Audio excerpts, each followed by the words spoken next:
Et nous revenons avec l'actualité du Covid-19 et nous sommes avec le professeur Luc Montagnier. Bonjour. Bonjour. Et merci d'être avec nous. Faut-il le rappeler, vous êtes prix Nobel de médecine et c'est vous qui êtes à l'origine de la découverte du VIH.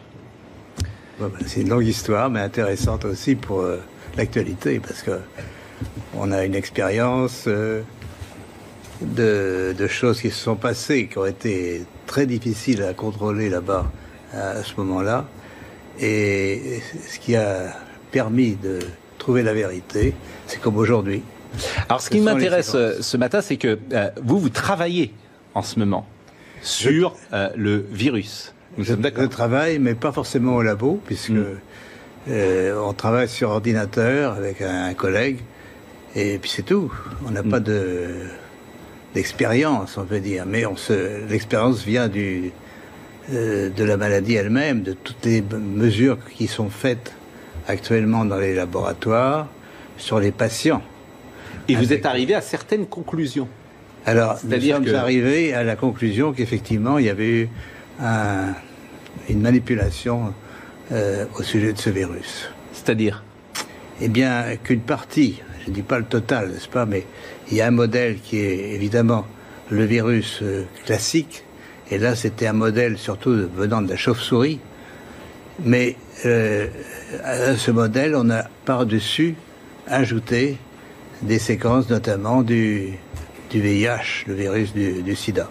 Mais quand vous dites « on a ajouté », qui a ajouté ? Moi, je ne sais pas. Mais c'est pas naturel, c'est ce que vous voulez dire ? Non, ce n'est pas naturel. C'était un travail de professionnel, un travail de biologiste moléculaire.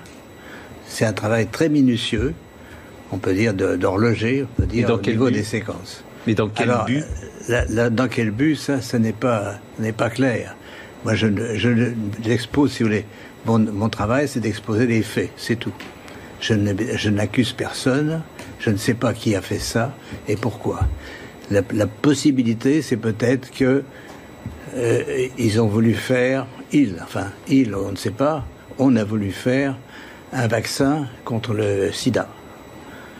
Donc on a pris des petites séquences du virus et on les a installées dans la séquence plus grande du coronavirus. Alors je suis pas sûr de comprendre tout ce que vous dites. C'est-à-dire que dans ce virus, il y a une part de VIH ? Voilà, c'est ça. Le matériel génétique du virus est un long ruban d'ARN, n'est-ce pas ? Comme de l'ADN, mais c'est de l'ARN. Et dans ce long ruban, à une certaine place, on a fixé des séquences petites de VIH. Mais ces séquences petites ne sont pas petites pour ne rien vouloir dire. Elles ont la possibilité de modifier, par exemple, ce qu'on appelle des sites antigéniques. C'est-à-dire, si on veut faire un vaccin, on peut très bien modifier la protéine qui est exposée pour le vaccin par une petite séquence venant d'un autre virus. Mais vous êtes certain de ça? Parce qu'on a dit que le bruit a couru, que c'était d'une origine humaine, finalement, et ça a été ensuite réfuté par la plupart des autorités scientifiques, quand même. Il y a quand même une volonté d'étouffement, si vous voulez. Les travaux, nous ne sommes pas les premiers. Un groupe de chercheurs indiens, très, très renommés, avait publié la même chose. On les a forcés à rétracter. Et on les a forcés comment? C'est-à-dire, c'est annulé. Il y a, si vous regardez leur publication, vous avez une grande bande annulée parce que... Mais ce que vous dites là, la plupart des scientifiques disent le contraire, quand même. De moins en moins. De moins en moins. Si vous voulez, ceci est arrivé c'est au début de cette année, et on voit de plus en plus de travaux qui suggèrent, mais moi je suis, on peut dire, hors d'âge. Je suis prix Nobel et je peux travailler librement.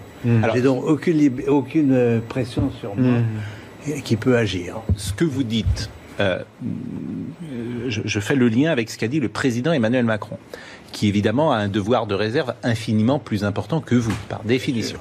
Et qu'a-t-il déclaré au Financial Times ? Il a dit « Il y a manifestement des choses qui se sont passées qu'on ne sait pas ». Bon, Ça, c'est le premier lien que je fais. Le deuxième lien que je fais, c'est avec Mike Pompeo, le chef de la diplomatie américaine, qui a dit « Nous menons une enquête exhaustive sur tout ce que nous pouvons apprendre sur la façon dont ce virus s'est propagé, a contaminé le monde et a provoqué une telle tragédie. » Et les États-Unis ne semblent pas exclure que le coronavirus provienne d'un laboratoire chinois à Wuhan et évoque une enquête pour faire la lumière sur son origine. Tout ça date des dernières heures. C'est le chef de la diplomatie américaine, Mike Pompeo, qui était interrogé mercredi soir sur Fox News, sur un article du Washington Post qui affirmait que l'ambassade des États-Unis à Pékin avait alerté le département d'État américain il y a 2 ans sur les mesures de sécurité insuffisantes dans un laboratoire de Wuhan qui étudiait les coronavirus chez les chauves-souris. Monsieur Pompeo a été questionné également sur les informations de Fox News selon lesquelles plusieurs sources pensent désormais que le Covid-19 actuel, signalé pour la première fois justement à Wuhan en décembre, émane de ce même laboratoire, même s'il s'agirait bien d'un virus naturel, pas d'un agent pathogène créé par les Chinois, et que sa fuite ne serait pas volontaire mais due au mauvais protocole de sécurité. Voilà ce qui s'est dit. Mais bien sûr que il faut se méfier. Mais oui, j'entends bien. Et après, on vous interrogera sur la manière dont vous travaillez aujourd'hui pour arriver à ces conclusions-là. Yvan Rioufol. Ce que vous annoncez est énorme. C'est une bombe nucléaire, si je puis dire. Mais je voudrais, pour bien être sûr d'avoir compris, cette trace de VIH ne peut pas résulter d'un croisement naturel, enfin, ou d'un croisement, en tout cas, entre espèces animales et humaines. Ça ne peut être que la main de quelqu'un d'autre, la main d'un homme. Absolument. Il y a dans cette affaire une concentration, si vous voulez. Vous avez un long ruban, il y a 30 000 bases, si vous voulez, 30 000 signes qui portent le matériel génétique, et tout est concentré dans les 30 000, dans 1000 bases, même moins de 1000 bases.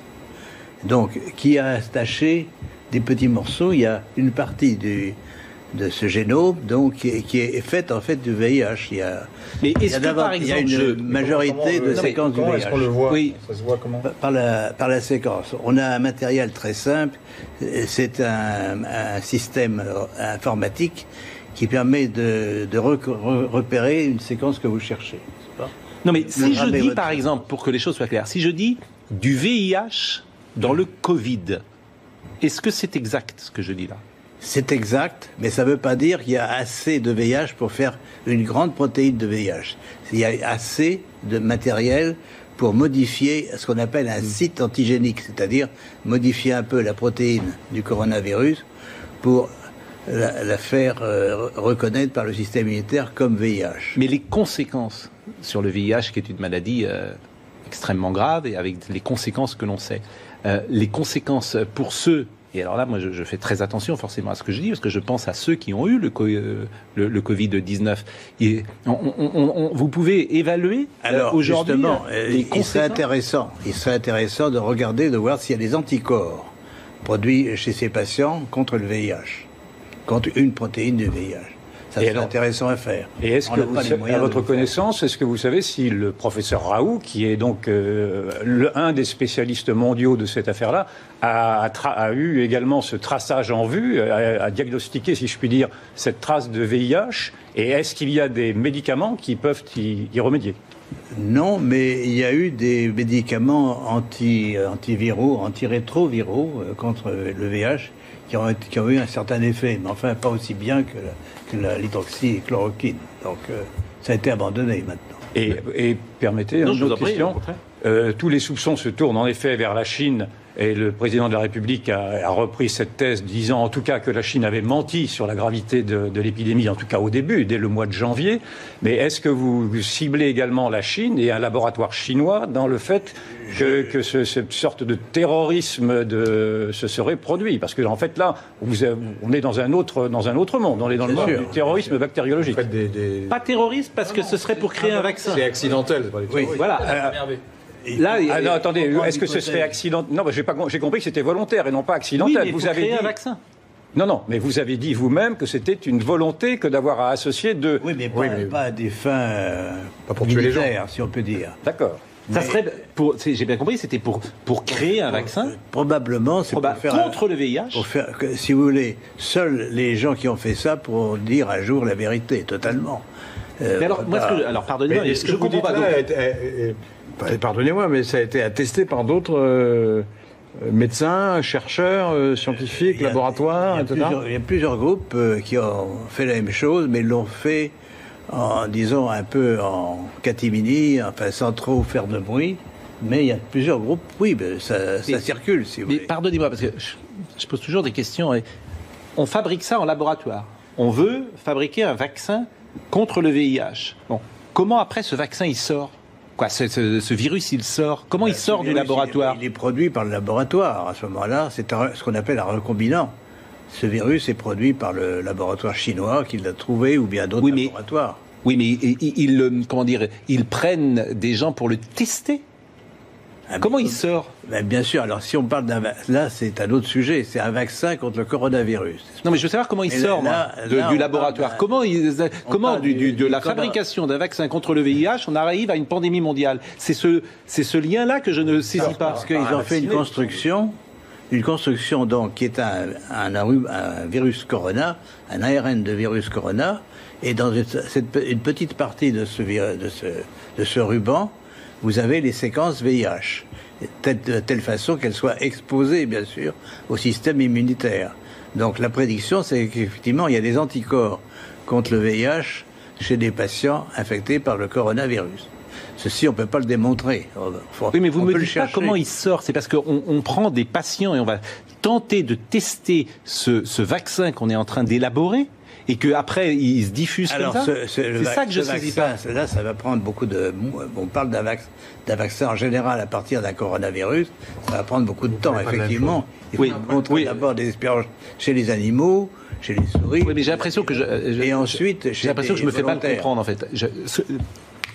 Fabrication du vaccin dans le laboratoire. Fabrication. Nous sommes d'accord. Vous nous dites, effectivement, on cherche... le vaccin... vaccin VIH, et c'est comme ça. Le vaccin doit être atténué. C'est-à-dire, on peut soit traiter les mais j'entends bien, mais comment ça sort du laboratoire ? Pourquoi les gens sont-ils infectés après ? Parce qu'on le teste. Et je répète, enfin, c'est ce qui se dit un peu partout, c'est qu'il y a eu une fuite. La construction virale s'est échappée du laboratoire de Wuhan. Mais une fuite, ça veut dire quoi ? Comment elle peut s'échapper ? C'est ça, une fuite. C'est quoi une fuite ? Elle peut s'échapper volontairement ou involontairement ? Involontairement. Non, involontairement, mais comment ? Par quelqu'un qui a sans doute quelqu'un qui manipule ce virus sans prendre trop de précautions. Non, mais je pose des questions puisque je suis tout à fait béotien dans ce domaine. Donc bon, c'est une supposition. D'accord. Et la manière dont vous travaillez aujourd'hui, vous semblez avoir des certitudes. Donc vous travaillez aujourd'hui ? Oui, on travaille sur les séquences. C'est pas ce qui est fondamental, c'est les séquences. Et je peux revenir un petit peu en arrière puisque l'histoire du sida se répète à ce moment. Enfin, de l'origine du virus du sida se répète un peu aujourd'hui. Alors à l'époque, il y avait plusieurs laboratoires qui travaillaient sur le virus, dont le mien, à l'Institut Pasteur. Il y avait un laboratoire américain dirigé par le professeur Gallo, n'est-ce pas ? Et il s'est démontré par les séquences que le virus que j'avais envoyé au docteur Gallo a été rebaptisé par un autre nom, mais c'était le même virus. Pourquoi le même virus ? Parce que les séquences étaient identiques. Et il faut bien voir que les virus, c'est des agents qui varient tout le temps, n'est-ce pas ? Et surtout les virus avec de l'ARN, il y a toujours des mutations. Je vais y revenir parce que c'est très important pour l'explication de l'épidémie aujourd'hui. Mais donc, à l'époque, on a eu la démonstration, l'Institut Pasteur a démontré que la séquence qui était celle du virus isolé à l'Institut Pasteur et celle du virus américain était la même, absolument la même. Caractère par caractère. Donc là, on a déjà, si vous voulez, la biologie moléculaire, par les séquences, peut dire si un virus est identique à un autre ou non. D'accord ? Et donc, si vous avez une séquence étrangère dans le coronavirus, aujourd'hui, eh bien, vous la détectez facilement par ce qu'on appelle la bioinformatique, n'est-ce pas ? Et pourquoi on ne le fait pas, ça ? Et pourquoi ça n'a pas été fait ? Pourquoi ça n'a pas été fait ? C'est ça que je sais pas. Parce que c'est de la biologie moléculaire. Alors, nous sommes un petit groupe qui travaille là-dessus depuis longtemps, mais on n'est pas les seuls. Je répète, les Indiens ont trouvé la même chose et l'ont publié, on leur demandait de rétracter ensuite. Mais quand vous dites c'est mystérieux, c'est qui ont Qui demande à rétracter, qui a demandé aux Indiens de se c'est rétracter? l'éditeur de la revue. C'est l'éditeur de la revue. D'accord. Mais Oui, l'éditeur peut-être de qu'il la revue... considérait que c'était Non mais pas- pourquoi c'est en fait, ce que vous nous dites paraît simple, c'est-à-dire que comme il y a plusieurs séquences, si j'ai bien compris, il y a plusieurs séquences dans ce virus, par définition, ces séquences ont artificiellement été mises en place dans ce virus, on est toujours d'accord, et que ça se voit pour n'importe quel virologue va le voir immédiatement. Alors, Bon, si ça vous paraît voulez- simple, donc pourquoi personne ne dit attention, ce virus, il n'est pas naturel, il y a quelque chose qui a été fabriqué, il y a quelque chose d'artificiel là-dedans, et pourquoi personne ne le dit? Alors, il y a une réponse a été mauvaise dit un là-dessus, c'est que ces séquences sont courtes. Et certains disent, elles sont trop courtes, c'est le hasard, etc., etc. Ah, donc il y a une polémique sur la question. Il y a alors. une polémique sur la question. D'accord. Mais on répond tout de suite, parce que ces longueurs sont quand même des longueurs qui portent une information génétique. Contrairement à ce qui est dit que c'est le hasard, c'est pas vrai. Et qu'est-ce qu'on appelle précisément une séquence pour un virus? Alors, une séquence, c'est la séquence des nucléotides, n'est-ce pas? Il y a 4 nucléotides différents. Ça, je suis pas beaucoup avancé. Un peu perdu là. Je suis pas beaucoup. Je suis pas beaucoup On avancé. est tous codés. Oui, non, mais si je comprends bien, il y a ça. une discussion sur l'analyse de cette séquence, parce qu'il y a des gens Mais qui disent j'ai répondu à c'est ça. le hasard. C'est ça? J'ai répondu, c'est pas le hasard. Le hasard. Vous dites c'est pas le hasard, mais bon. Non, mais vous dites le Votre- contraire, mais il y a ce d'autres que vous qui êtes disent en que c'est fait, le ce que vous êtes en train de dire sur d'autres plateaux, effectivement, je reprends l'expression d'Yvan, c'est une bombe. Pourquoi? Parce que vous n'êtes pas n'importe qui. Vous êtes prix Nobel de médecine et vous êtes celui qui a découvert le VIH. Donc votre voix, elle porte. Forcément, et il va avoir des conséquences de ce que nous sommes en train de dire là. Le professeur Delfrécy, par exemple, mes responsabilités, j'ai pensé qu'il fallait effectivement que j'en parle une fois qu'on a été sûr. Si vous voulez, on a. Et vous êtes sûr Et depuis professeur- combien de temps? Pourquoi n'en parlez-vous pas au professeur Delfrécy? Pourquoi n'en parlez-vous pas au professeur Raoult? Pourquoi ne vous Ah, mais je suis prêt à en parler. Mais pourquoi ne l'avez-vous pas fait dès à présent? C'est ça que je n'arrive pas non plus à comprendre. Si, c'est-à-dire qu'il y a un processus qui prend du temps. On a envoyé bien sûr des publications. Il y a déjà une publication. D'accord. Dans une revue indienne, parce que je le répète, il y a une pression Cette énorme. publication indienne, elle date de quand? Elle date de quelques semaines. Quelques semaines. Oui. Et vous dites qu'il y a une pression énorme. Il y a une pression énorme pour que tout ce qui est elle vient sur d'où, l'origine cette du pression virus, c'est le blackout, n'est-ce Mais pas? pourquoi il y a C'est la Chine, c'est la Chine Posez la qui question. impose ce blackout? C'est la Chine, c'est le gouvernement chinois actuellement qui veut maintenant poser sa signature, si vous voulez, sur tout ce qui est produit en Chine sur l'origine du virus. Mais il ne peut pas contrôler le monde entier, bien sûr. Donc nous sommes en dehors de la Chine. D'ailleurs, on pense que la Chine est aussi une victime dans cette affaire, par la fuite, par l'échappement du monstre qu'ils ont créé. Donc, si vous voulez, mais la mon Chine- rôle n'est pas d'évaluer Mais les la Chine a responsabilités. identifié ce qu'elle a créé. La Chine sait en fait ce qu'elle a créé. La Chine, sa version officielle, le virus vient du marché aux poissons de Wuhan. Ce qui ne serait pas vrai, donc. Voilà. Donc ce qui ne serait pas vrai. Ben non, Ouais. c'est pas. Et si vous tout à fait montrez le pensé. séquençage que vous avez fait là, à n'importe quel spécialiste, il va dire oui, effectivement. Ah oui, Ça, vous êtes sûr de ça? Ah oui, c'est pour ça. Mais que- il peut y avoir une pression de l'OMS, par exemple?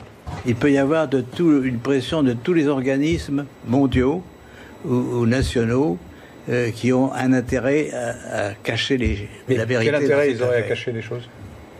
Parce que les Chinois, on peut le comprendre, mais les autres? Je ne sais pas. Et vous connaissez beaucoup de grands chercheurs. Vous leur en avez parlé. Vous leur avez envoyé vos études. J'ai envoyé, bien sûr, ces résultats à un certain nombre de collègues. Et ils répondent quoi? Ben, si vous voulez, c'est des faits, on peut pas les nier.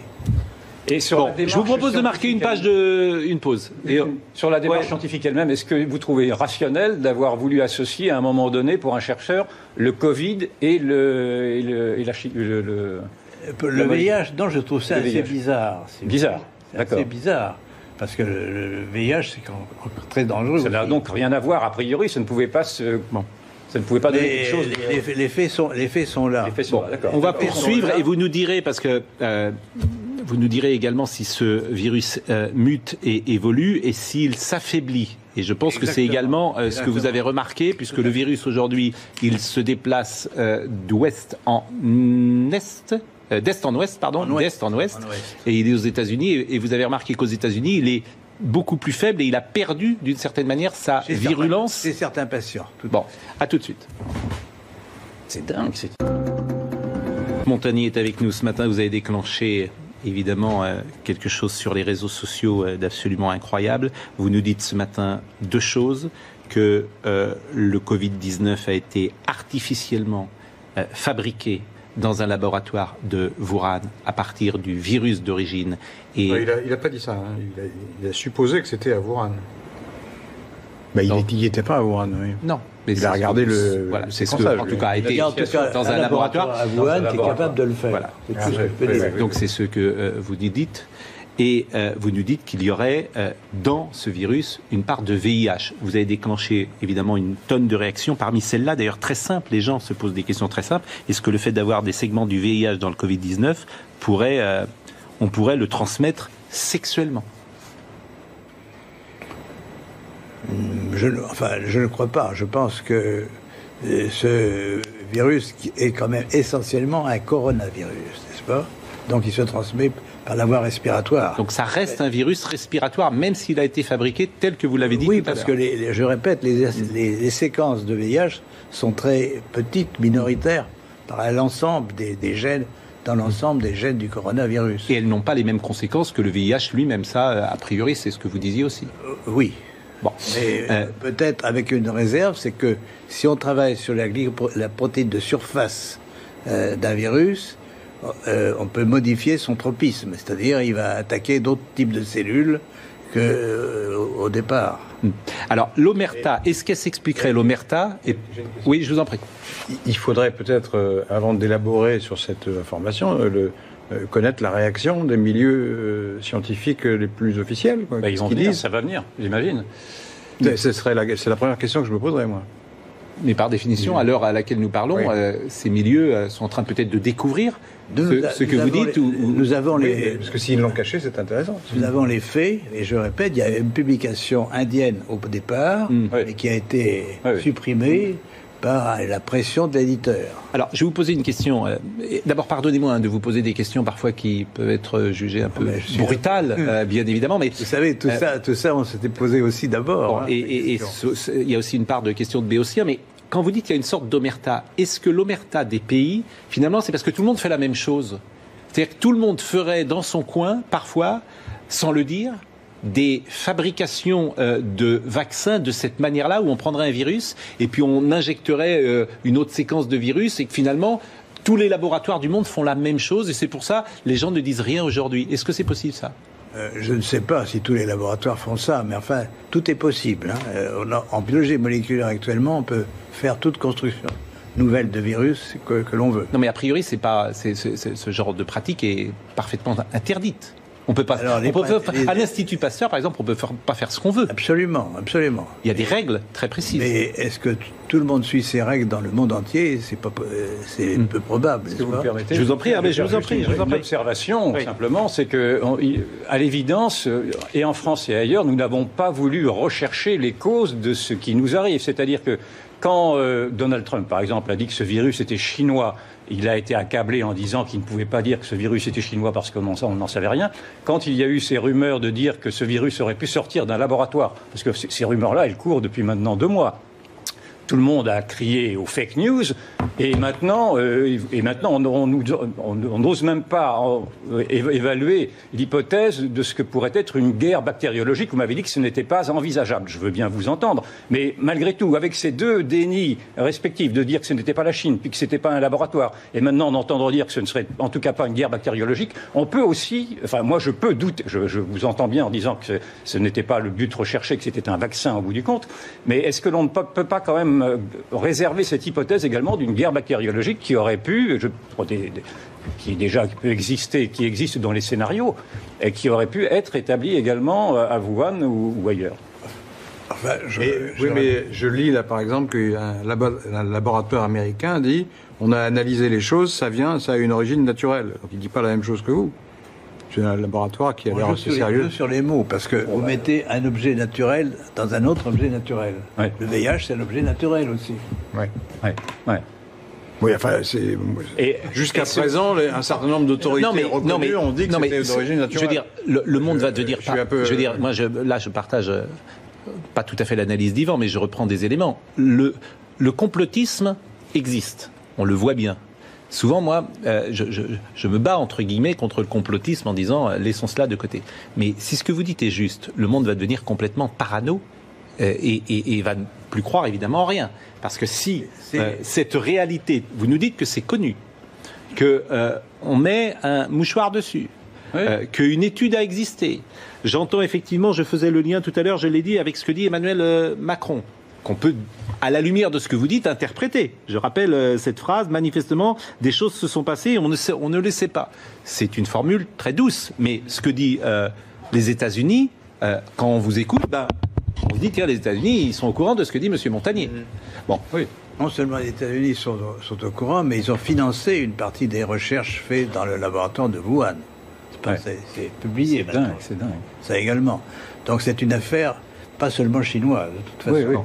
Alors, si on veut se rassurer quand même, puisque vous avez continué de travailler sur ce virus aujourd'hui, il a perdu, dites-vous, toute sa virulence et vous imaginez qu'il ne sera plus précisément dangereux ces prochaines semaines. Effectivement, ce qui est intéressant, si vous voulez, c'est que mon collègue mathématicien, Pérez, pense qu'il y a une sorte d'harmonisation des séquences de l'information génétique qui est portée aussi bien par nos propres chromosomes que par les virus.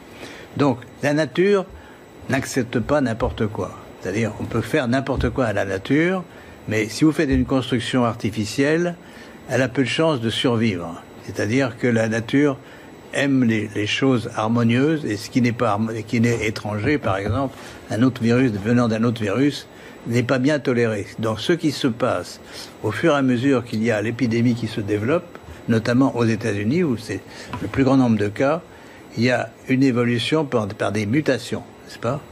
Les séquences vont muter. Muter, ça veut dire un nucléotide changé pour un autre, donc on modifie le code génétique, mais ça veut dire aussi des délétions, c'est-à-dire il y a des morceaux entiers du génome, et notamment, alors ce qui est extraordinaire, c'est que justement la région qui porte les séquences VIH mute beaucoup plus vite que les autres. Donc, et même elle disparaît par délétion.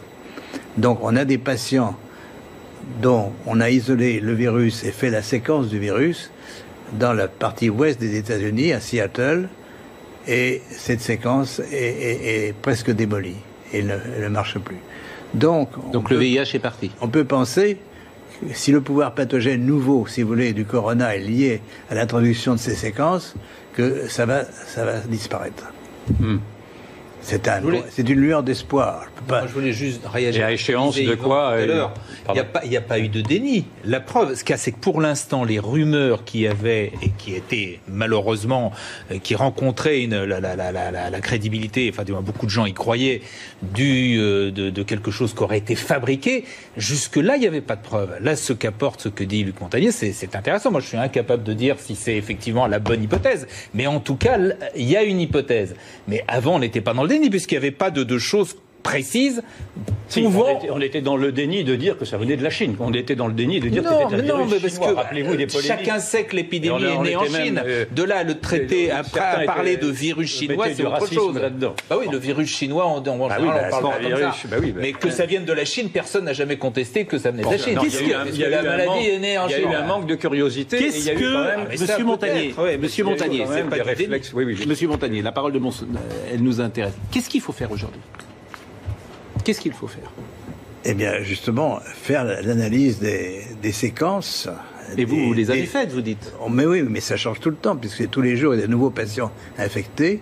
Donc, on doit suivre, si vous voulez, l'évolution génétique du virus par des prélèvements, donc des isolements de virus de patients, et faire le séquençage de ces virus.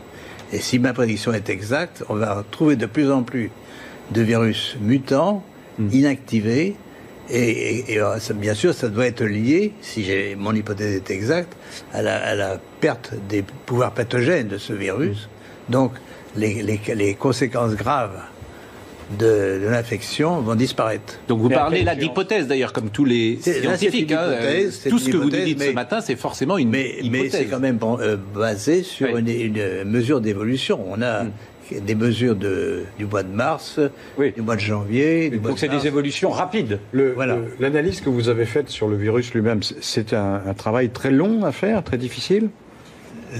Non, l'analyse informatique est pas difficile. Mais alors pourquoi d'autres l'ont pas faite alors? Mais ça va venir, je pense. C'est pas parce que personne n'a mentionné pour l'instant. C'est une découverte de nous-mêmes d'ailleurs. C'est vous qui l'avez découvert. C'est nous qui l'avons découvert. Et en principe, si nous avons raison, ça va augmenter. Le nombre de virus mutants va augmenter. Plus le temps passe. Si j'ai bien compris votre raisonnement, vous nous avez dit d'ailleurs dans une très jolie phrase que la nature aimait l'harmonie. Oui. Et donc dans votre raisonnement, ce virus-là va se défaire assez rapidement, si je comprends. Exactement. C'est ça. Il va perdre ses séquences. Mais rapidement, ça veut dire quoi rapidement?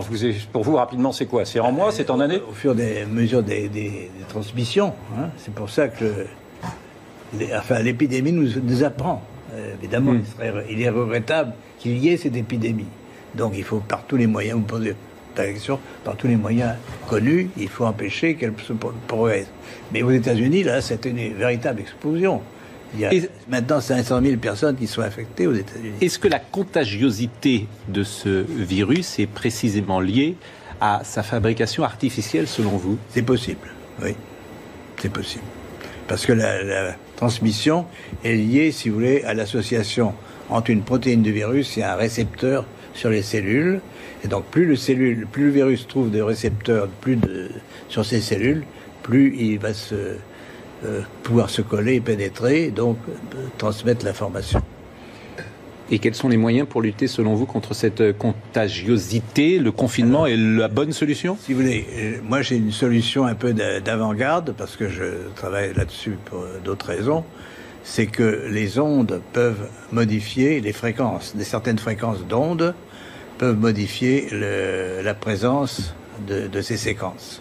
Comme elles sont étrangères, peut-être on va pouvoir les distinguer du reste du coronavirus et les détruire d'une façon sélective. Là, c'est de la science-fiction pour l'instant. Et là, je ne peux la vérifier que si j'ai les moyens de le faire. Autrement, je pourrais... Les ondes, c'est-à-dire? Oui, parce que je ne suis pas sûr de comprendre. Qu'est-ce que vous appelez les ondes? Les ondes, ce sont des ondes électromagnétiques, n'est-ce pas? Qui pourraient séparer. Nous sommes environnés d'ondes électromagnétiques. Pourquoi ne pas utiliser une partie de ces ondes pour détruire des séquences sélectivement d'ARN ou d'ADN? Bon, c'est une possibilité, ce n'est pas une certitude, bien sûr. Mais est-ce que ce virus, ce nouveau virus, accélère les défenses immunitaires, pardon, je n'arrive pas à trouver le mot, accélère le fait que nous n'ayons plus les défenses immunitaires susceptibles de nous défendre, ou est-ce que ça n'a pas de rapport? Est-ce que cela éradique les défenses immunitaires ou pas? Alors, effectivement, moi je pense, si vous voulez, qu'on vit dans un environnement très différent de celui de nos ancêtres, et sans se rendre compte, enfin, on adore les ondes, on communique par les ondes tout le temps, n'est-ce pas? Mais il y a des projets encore de plus en plus importants pour que ces ondes soient encore plus autour de nous. Alors, je répète, et c'est un sujet à étudier, c'est pas le rôle des ondes. On a dit, par exemple, que la ville de Wuhan était très en avance pour l'installation d'antennes 5G, n'est-ce pas? Oui. 10 000 antennes sont dans cette région.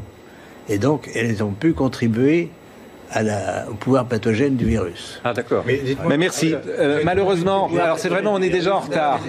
On est déjà en retard. Mais j'ai vu. Est-ce qu'on peut avoir 5 minutes de plus? Je le demande d'ailleurs à Marine Lançon et peut-être à notre ami Jean-Marc Morandini. Est-ce qu'on peut exceptionnellement déborder un peu, parce que c'est vrai que ce que vous nous dites est si important dans cette séquence. Parce que je lis là dans le... C'est une fiche, je crois, que vous avez été contesté violemment par d'autres prix Nobel. Sur des thèses scientifiques. Il y a une pétition qui a été faite contre vous, c'est ce que je lis là. Hein. Ah, mais ça, c'est une autre histoire. C'est une autre histoire, oui. Mais c'est frappant quand même que tous les prix Nobel se liguent contre vous. C'est pas tous les prix Nobel. C'est une partie, en tout cas. Il y a une partie, hein, c'est pas... Mais pourquoi ils sont ligués contre vous? Parce que, si vous voulez, j'ai défendu les thèses de Jacques Benveniste sur la mémoire de l'eau. Ah oui, ils ont été réfutés, non? Non, monsieur. Elles ont été... Ah bon? C'est pareil, il y a une sorte de voile. On empêche les recherches là-dessus. Benveniste, il a cherché longtemps, il n'a pas été empêché. Non, mais c'est que les gens ne croyaient pas à sa théorie, surtout. C'est pas tellement qu'il a été empêché. Si, enfin, il a été... Enfin, moi, je l'ai connu. Benveniste, lui... Il a été maltraité, on peut dire. Non, mais Laurent Geoffroy, la vérité, c'est qu'on ne peut pas apporter la contradiction à monsieur... non, je ne me l'apporte pas. Je me permettrai pas, moi, de le faire. Ce qui m'intéresse... Je lis un article qui dit le contraire. Oui, donc, voilà, mais c'est... Donc, je m'interroge. J'entends bien. Donc, je m'interroge. J'entends bien, mais on voit que dans cette séquence, beaucoup de médecins ne sont pas d'accord, beaucoup de scientifiques ne sont pas d'accord. Oui, c'est ce que je voudrais souligner. Voilà, et c'est pourquoi, d'ailleurs, vous étiez là ce matin. Ce que vous dites est ahurissant. Ahurissant. Disons-le. Ce que vous dites est effectivement, et je vous remercie d'être venu sur le plateau de CNews, nous l'avoir dit, mérite la contradiction, par définition, la contradiction scientifique. Ce que je viens de dire, c'est un article du Figaro. Ouais. Non, mais... Je viens de trouver ça dans le... Vous avez parlé vous-même d'hypothèse, et c'est ce mot aussi que je veux retenir comme... souvent les scientifiques avancent en parlant d'hypothèse, et malheureusement on ne peut pas continuer cette discussion, mais je ne doute pas que nous pourrons la poursuivre et vous entendre de nouveau. Ce qui vous permettez, le plus important, c'est pas l'origine, si vous voulez, c'est intéressant l'origine du virus, mais c'est surtout qu'est-ce qui va se passer maintenant pour nous tous. Oui. C'est la question que je vous ai posée tout à l'heure. Je vous réponds en partie, il y a une possibilité, une lueur d'espoir que cette épidémie disparaisse parce que le virus va s'auto-détruire. Voilà. Mais est-ce qu'il faut s'attendre, et ce sera peut-être ma dernière question, à des pandémies de ce type régulièrement? Alors, il faut éviter absolument que ça se reproduise, c'est évident. Alors, donc, je crois que les règles, si vous voulez, éthiques des chercheurs, il faut que tout le monde les respecte. Et c'est des règles éthiques aussi pour les médecins. On ne tue pas par le traitement. Never. Non primum non nocere, je parle le latin, et donc ça c'est vraiment fondamental. Là, merci beaucoup. C'est terminé. Il y a une faute éthique à vouloir associer les deux. C'est fini, Yvan. On déborde déjà de plus de 5 minutes. Je vous remercie. Merci à vous de m'avoir. Mais bien sûr, c'est absolument passionnant. Votre question, vous l'avez posée. C'était quoi votre question que vous disiez? Est-ce qu'il y a une erreur éthique à avoir voulu associer le Covid au VIH? Je crois. C'était important, effectivement, d'entendre votre réponse. Vraiment, merci beaucoup, Monsieur Montagnier. Je vous remercie grandement. Merci à Marine Lançon. Merci à Annalisa Capellini qui était avec nous aujourd'hui. Merci à Stéphane Gallardo qui était à la réalisation, à Rémi, à Guillaume. Pardon pour ceux que nous devions recevoir dans ces dernières parties de l'émission, mais elle a été chamboulée. Merci vraiment à tous. Rendez-vous lundi. Merci, Monsieur Montagnier. Et que Jean-Marc Morandini me pardonne pour ces quelques minutes